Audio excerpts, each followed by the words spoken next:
and there have been numerous contested elections in U.S. history, including as recently as 2000, when the Supreme Court essentially called it for George W. Bush. What there hasn't been is a sitting president who refused to accept the results. The so-called peaceful transfer of power is a key ingredient of the American political experiment. Most famous is the election of 1800, when Thomas Jefferson and Aaron Burr tied in electoral votes and spent 6 days politicking in the House of Representatives until the tie was broken. In 1824, Andrew Jackson, Donald Trump's favorite president, had the most popular votes and the most electors, although not a majority of either, but the House gave the White House to John Quincy Adams, who then made Speaker of the House Henry Clay his Secretary of State, which Jackson called a corrupt bargain, according to a House website on close elections. But Jackson waited it out and ran again, winning 4 years later. In 1876,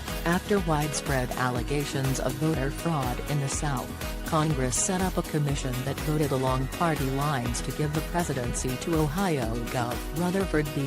Hayes, who won neither the popular vote nor the Electoral College against New York Gov. Samuel Tilden. The compromise that put Hayes in office was reached just days before he was inaugurated. It also signaled a retreat for Reconstruction. In 1888, a vote-buying scandal didn't sink former Senator and Republican Benjamin Harrison's candidacy, although he narrowly lost the popular vote. President Grover Cleveland, the Democrat, did not dispute the results, although he defeated Harrison 4 years later. The only former president to serve non-consecutive terms. Richard Nixon accepted an extremely narrow defeat in 1960 despite allegations of fraud in Illinois, and Al Gore ultimately accepted the Supreme Court's decision to end a Florida recount in 2000. President Donald Trump has signaled in the past few days that challenging the legitimacy of the 2020 election is the latest way he's prepared to break all precedent and stress test but the Constitution and the country.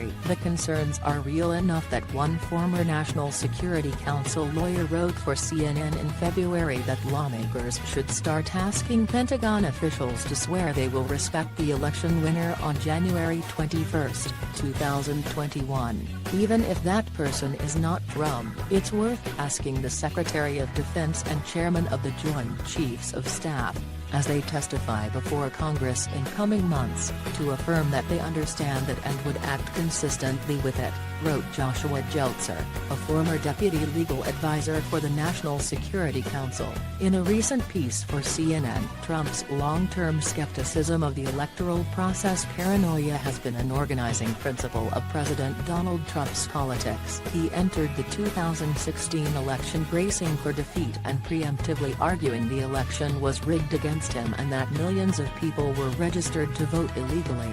There's no evidence for any of this. When he defied his own expectations and won, his allegations of a rigged election turned into allegations of voter fraud that cost him the popular vote.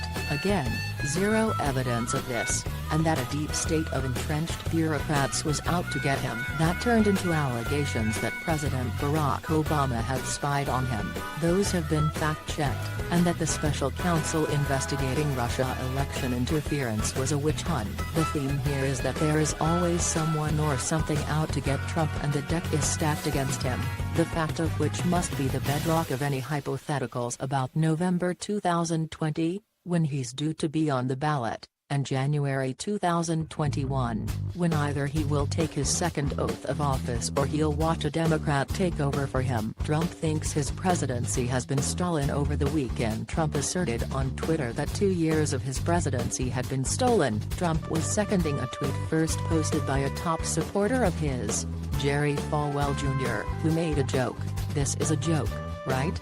about reparations for slavery and suggested Trump should get 2 years of his presidency back. After the best week ever for @Real Donald Trump, no obstruction, no collusion, Nit admits that Barack Obama did spy on his campaign.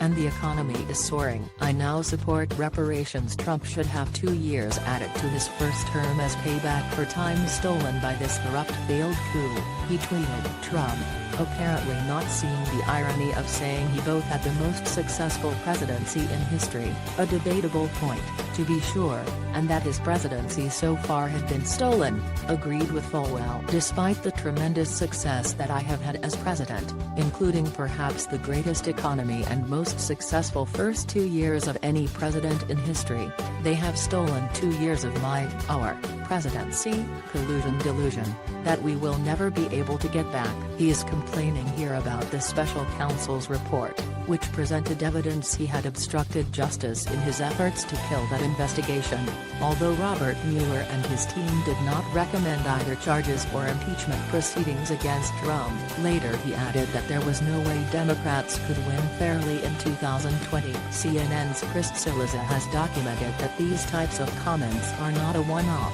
The president talks, jokes, about staying in the White House a lot. Pelosi worries Trump won't respect 2020 results. Trump won't really have to worry about impeachment in the current climate for 2 reasons. House Speaker Nancy Pelosi, who controls what Democrats vote on in the House, has said repeatedly that impeachment is not the best way to remove Trump from office. Even if, somehow, House Democrats move to impeach Trump, Republicans control the Senate and none of them seem likely to vote to remove him from office still.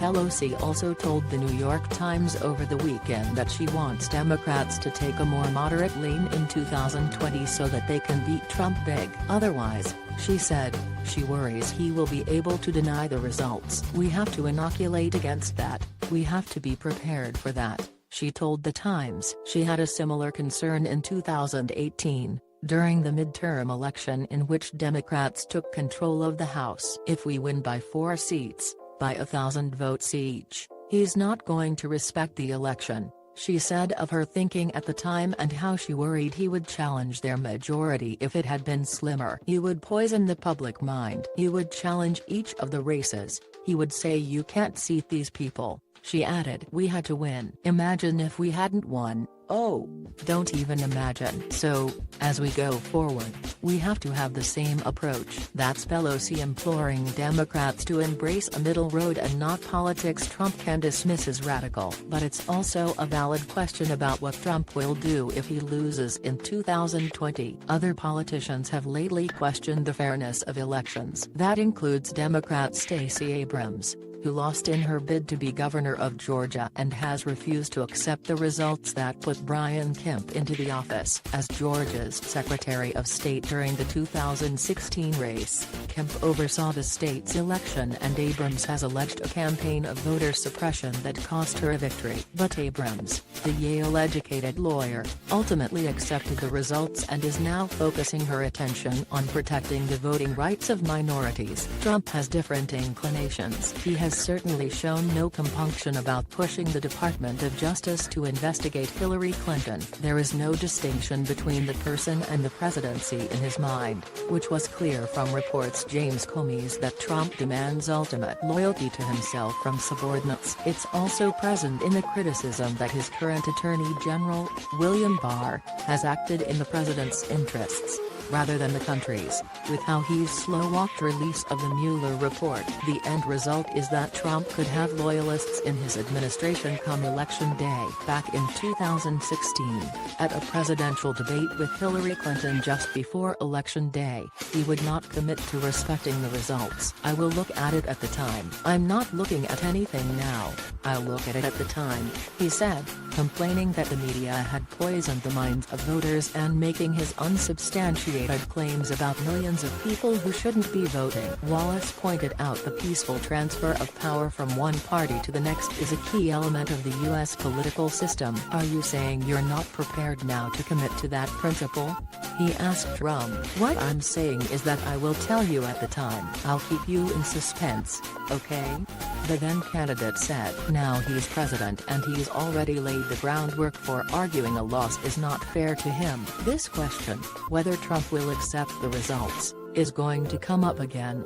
for sure. He is in the White House and in control of the U.S. military and the country's national security apparatus. Those organizations should honor their oath to uphold the Constitution, but if Trump were to reject the results, it would certainly create chaos and set up a historic strain on the U.S. government.